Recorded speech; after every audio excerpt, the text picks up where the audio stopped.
Radio Liberté. Radio Liberté. Informer, conscientiser, distraire. 92.8 FM.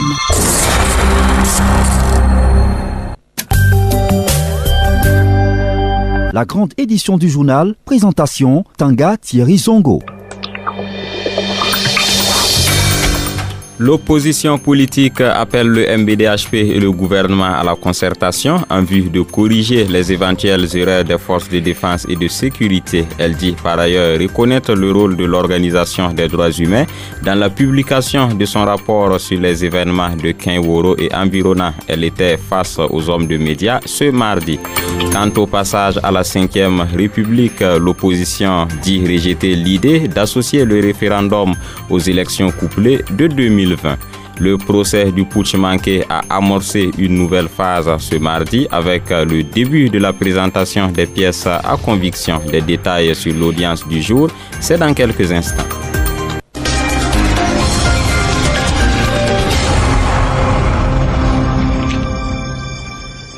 Madame, Monsieur, bienvenue à ce journal sur Radio Liberté. Le mouvement burkinabé des droits de l'homme et des peuples est dans son rôle en publiant son rapport sur les événements de Kinworo et environnants, estime l'opposition politique. Elle a, au cours de son traditionnel point de presse ce mardi, appelé le MBDHP et le gouvernement à se concerter afin que si des erreurs sont constatées dans l'exécution des missions des forces de défense et de sécurité, que celles-ci puissent être corrigées. On en sait davantage avec Dasmane Nyangane. Le rapport de la mission d'enquête du mouvement burkinabé des droits de l'homme et des peuples MBDHP faisant état des 60 cas présumés d'exécution sommaire à Kinworo et environnants a fait l'objet d'appréciation au cours de ce point de presse. À ce stade, l'opposition dit ne pas disposer d'éléments pour conforter ou rejeter le dit rapport. En souscrivant à l'idée du gouvernement d'ouvrir une enquête pour savoir ce qui s'est passé, l'opposition estime que le MBDHP et le gouvernement doivent se concerter pour permettre que, s'il y a eu des erreurs dans l'exécution des missions des forces de défense et de sécurité FDS, ces erreurs puissent être corrigées, tout en souhaitant que toute initiative encourage et galvanise les FDS dans leur travail. L'opposition trouve qu'il n'y a pas lieu de jeter l'anathème sur le MBDHP. Mamadou Kabré, président du PRIT Lanaya. Et le MBDHP est dans son rôle. C'est le mouvement burkinabé des droits de l'homme et des peuples qui existe depuis les années 90 et qui a déjà mis le doigt sur beaucoup de problèmes liés au respect des droits humains. Donc, c'est pas la peine de jeter l'anathème sur le MBDHP. Ils ont fourni leur rapport et c'est au gouvernement d'investiguer aussi de son côté et de montrer patte blanche par rapport à ce qui s'est passé. Dans tous les cas, l'opposition a réaffirmé qu'elle est contre toute exécution sommaire ou extrajudiciaire parce que, avant celle-ci comporte des risques énormes d'erreurs et pouvant être utilisés comme instrument de règlement de compte. L'opposition dit être consciente qu'aucun citoyen n'est protégé contre un complot ou un règlement de compte de la part d'un ennemi, d'un concurrent ou d'un adversaire. La problématique de l'adoption de la nouvelle constitution pour le passage à la 5e République est l'autre thématique abordée au cours de ce point de presse de l'opposition. Pour cette dernière, il n'est pas question de combiner le référendum pour l'adoption de la constitution et les élections couplées présidentielles et législatives de 2020. Écoutons Mamadou Kabré, président du PRIT Lanaya, qui s'exprime sur les inquiétudes émises par l'opposition. L'opposition pose une question au gouvernement toute simple. Comme la nouvelle constitution sera adoptée par voie référendaire, quand est-ce ce référendum aura-t-il lieu? Déjà, nous avons eu une élection couplée présidentielle et législative en 2020. Pour l'opposition, il est hors de question de découpler ces deux élections. Car si l'on retarde l'élection des députés, le président élu risque de n'avoir pas la majorité pour gouverner, ce qui entraînera une crise institutionnelle. Si, suite à cette crise, l'Assemblée nationale est dissoute, cela accentuera la crise et entraînera des dépenses de plusieurs milliards pour organiser de nouvelles élections législatives. Autant coupler les législatives et la présidentielle pour permettre au peuple de choisir un président et lui offrir du même coup une majorité parlementaire pour gouverner.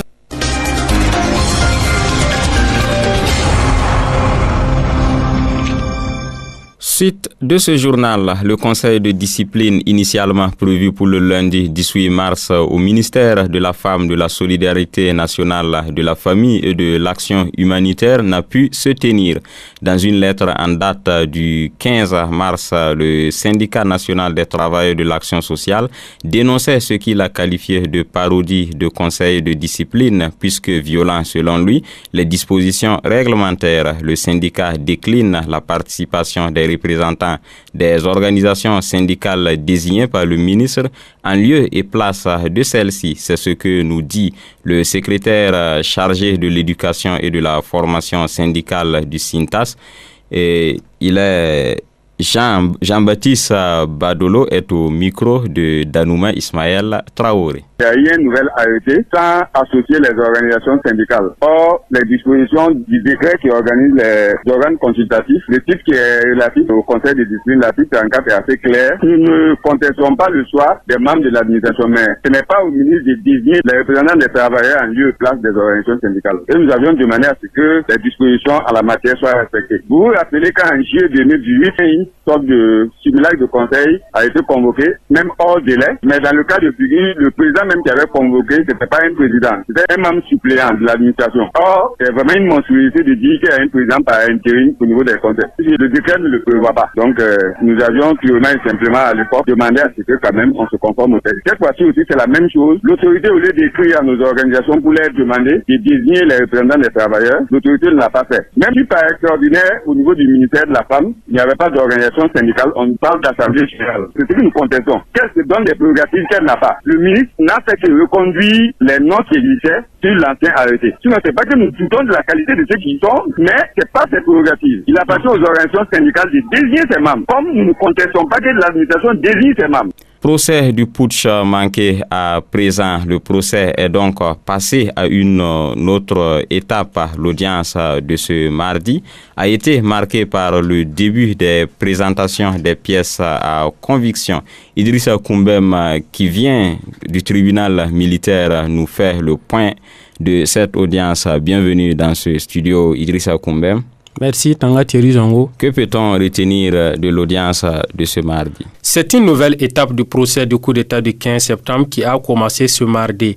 Après la suspension de l'audition de l'expert Younoussa Sanfo pour reprendre le lundi 25 mars, le président du tribunal a ordonné de passer à l'étape de la présentation des pièces à conviction. Mais il faut souligner que cette présentation des pièces n'a pas vraiment évolué puisque aussitôt commencé, les avocats de la défense, en l'occurrence Maître Dieudonné Bonkongo, va soulever des irrégularités dans les pièces à conviction. Il demande au parquet militaire de révéler l'origine des pièces audiovisuelles dont il détient.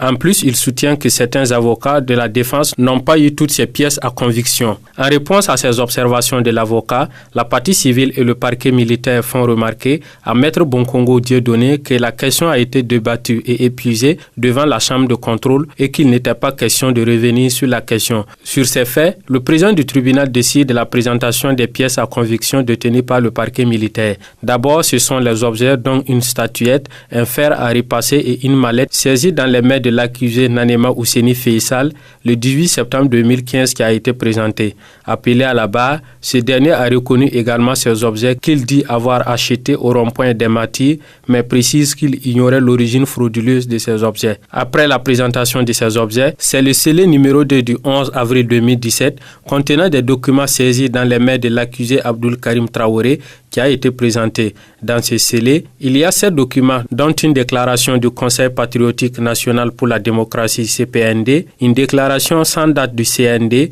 un plan d'urgence et médias sans date, un programme d'activité du CND, une proposition de sortie de crise du CND en date du 17 septembre, une lettre du président de la transition Michel Kafando et 5 communiqués manuscrits du CND. Appelé à la barre, l'accusé a reconnu avoir détenu tous ces documents, sauf la déclaration du CPND et la lettre du président de la transition. Il explique qu'il a ramassé ces 10 documents dans la nuit du 16 septembre au camp Nabakoum 2. Après son explication, La présentation des pièces à conviction va se poursuivre avec le scellé numéro 3 du 18 avril 2017. Ce scellé est composé d'un ordinateur portable de marque HP couleur noire appartenant au général Gilbert Dendéré, un ordinateur dans lequel le parquet militaire dit avoir retrouvé la déclaration du CND.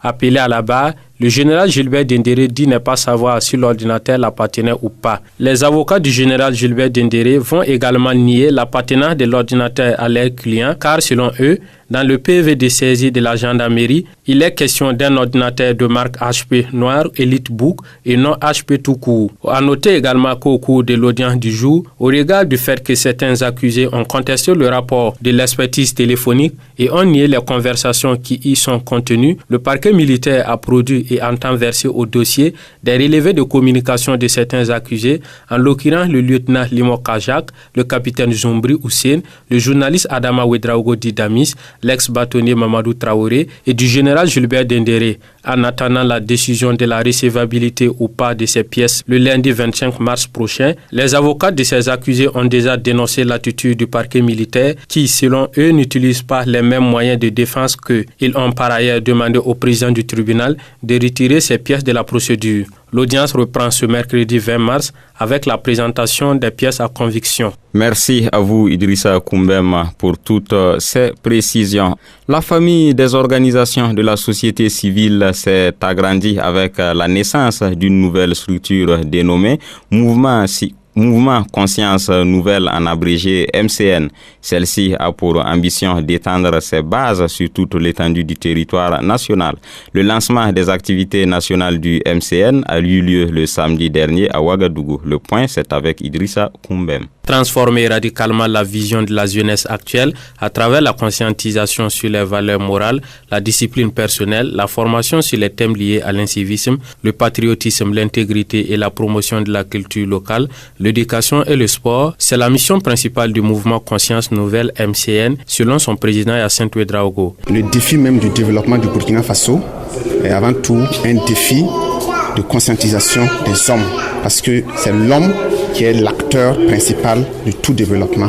Alors nous avons pensé que le mouvement Conscience Nouvelle peut transformer radicalement, positivement la mentalité et la conscience des Burkinabés afin donc de leur permettre d'amorcer le processus, le vrai, pour le développement. Pour ce faire, le MCN compte dans les jours à venir organiser bon nombre d'activités sur toute l'étendue du territoire national. Nous allons par des activités d'éclat, donc prendre la parole et poser des actes concrets qui vont inviter donc la population burkinabé à prendre conscience et à s'engager dans ce mouvement pour qu'ensemble nous puissions mener l'ultime bataille de la transformation des consciences du peuple burkinabé.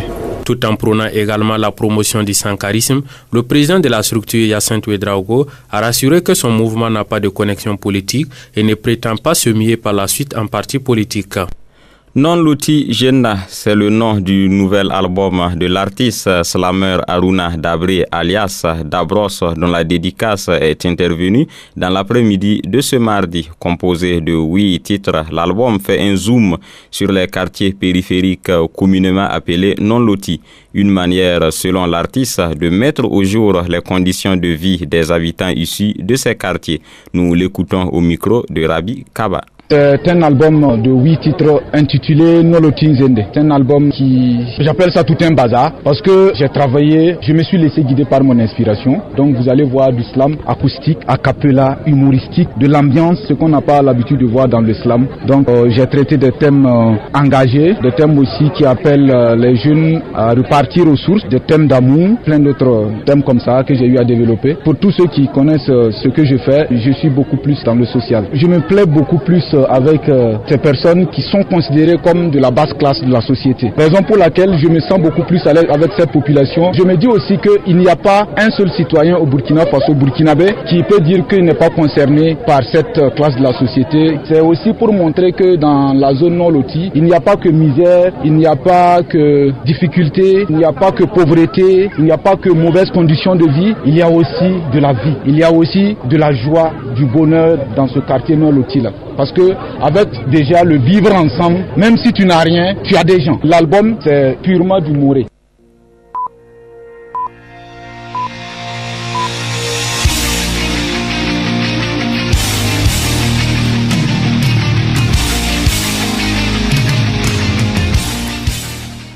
Actualité hors de chez nous, au Zimbabwe et au Mozambique, le cyclone ayant ravagé ces deux pays jeudi dernier a fait au moins 173 morts.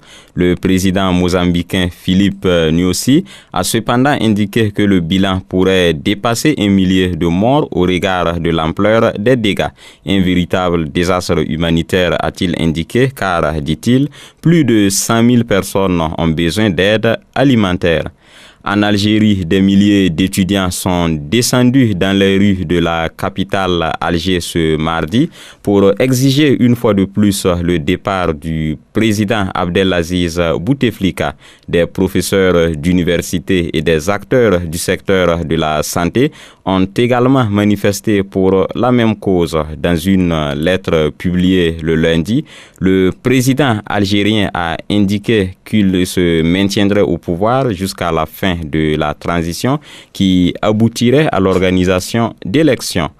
Le pape François a refusé la démission du cardinal français Philippe Barbarin, invoquant la présomption d'innocence. Celui-ci avait été condamné le 7 mars dernier à 6 mois de prison avec sursis pour non-dénonciation d'abus sexuels d'un prêtre.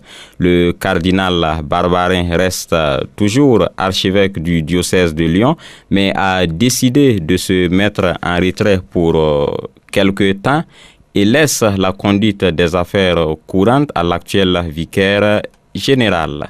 On s'arrête là pour ce journal qui a été réalisé par Tiona Sanogo. Merci de nous avoir suivis. Excellente suite de programme sur la voie citoyenne.